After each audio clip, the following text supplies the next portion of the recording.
It's very chaotic. We don't know exactly what caused the explosion. Police reports have said that it is in the federal courthouse building. It was the target, and the entire front of it from top to bottom is gone. Imagine what they did to the people. Oh my God.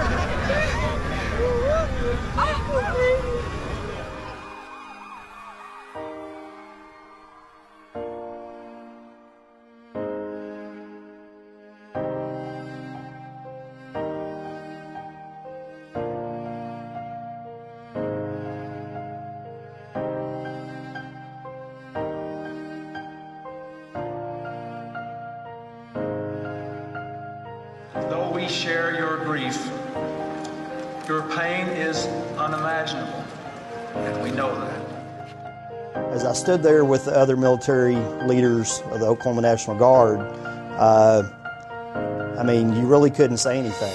It was just a pit in your stomach you know, that you couldn't explain, because how did this happen? Why did this happen?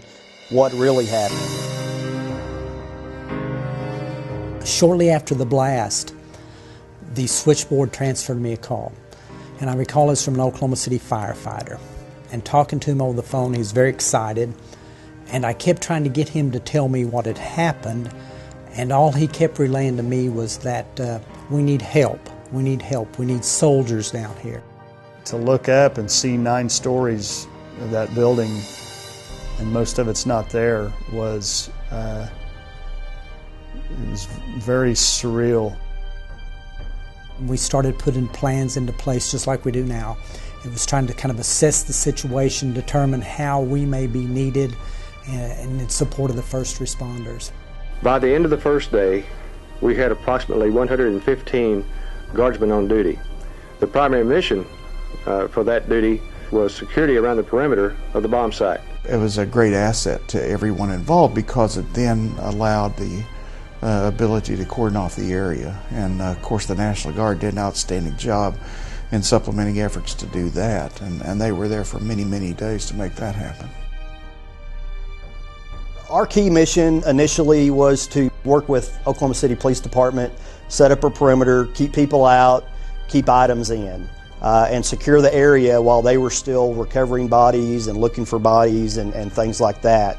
We had no security worries whatsoever. For us to focus on our job, not worry about our exterior, because we didn't know what was going to happen. We didn't know if somebody else was going to do something to us or ram us with a car bomb or something like that, or sneak in. And I never gave it a thought that I wasn't safe. Our main concerns was getting people out of there. That was our focus. Due to the size of the perimeter, it would have been virtually impossible to hold it without the assistance of the National Guard, and they came through like champions. They dug up all of the contents of the hole where the explosion was, and it was considered a crime scene, and they had to analyze everything, the dirt, every piece there was, and they put it in trucks and hauled it out to the sheriff's firing range. And the FBI agent in charge of explosives and reconstruction came and asked if they needed some soldiers to help them reassemble this truck. We met up with some FBI agents and some U.S. Marshals. They escorted us into the location. There was one fence that we were able to get up to see the devastation and to kind of get an idea of what we were going to be doing. When we first arrived there, you know, you've got some that are pretty bland looking piles of rubble and some that are very colorful. And the colorful ones tended to be the daycare. And it had, you know, the finger paintings and toys, tricycles. They had to sift through that by their hands. We warned them that there may be some body parts in there. There's hundreds and hundreds of tons of debris that were brought out here.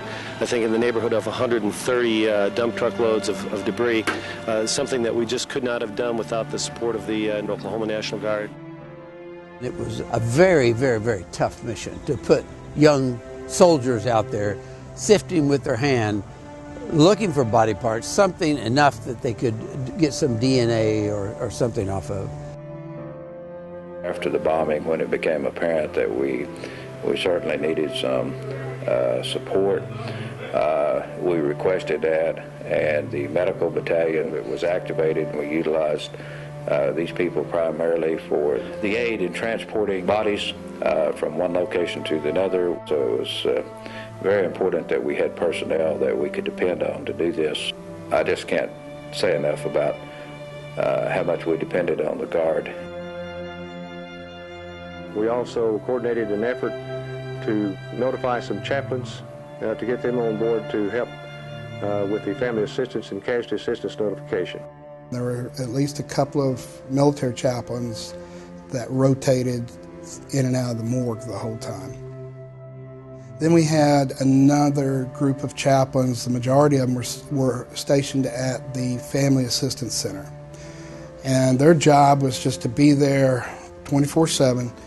And when a family was notified that we had found their loved one, they were identified.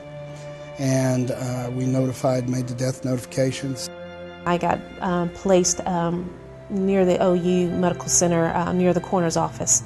And so I had to pull security there, which was very hard to see, not knowing what was, in a vehicle when it came through, or having a family member come by to bring dental x-rays, things like that, so that their family member could be identified. The families are brought into us, and we make notification to the next of kin. We do what we are supposed to do as a casualty officer. I was moved to a church where, a lot of the family members gathered to see if they could find their loved ones. And I remember they had a list of names on a wall, and I remember family members just pouring in and out of there, going up and down the scrolls looking for their family member.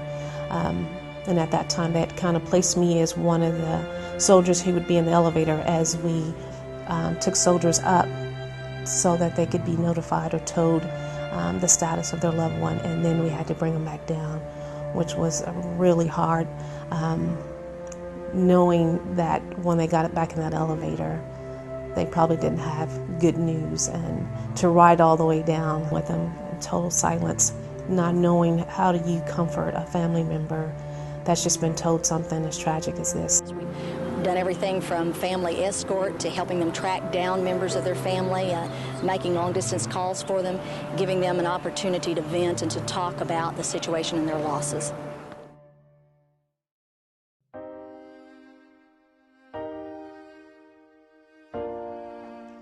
You get angry, you wonder why it happened, and you search for answers, but I don't think you can ever really find an answer. I never really found an answer. It helped me to see that life's short. You embrace people every day, and you should be filled with joy every day. You shouldn't let anyone steal your joy, because you never know when you're going to endure a tragedy like that. I was upset at the fact that this had happened in Oklahoma. But I was determined to do my part, to do my job. I can't speak enough about how wonderful a job the Guard did on April 1995 and how they do every day that we work with them. They are a resource that we will always count on and we will always utilize. As the Adjutant General, I feel pride when I see that. I'm just proud of all the men and women that wear this uniform. We know, dear God, because we are people of faith, that those who died behind us are with you in your arms in paradise.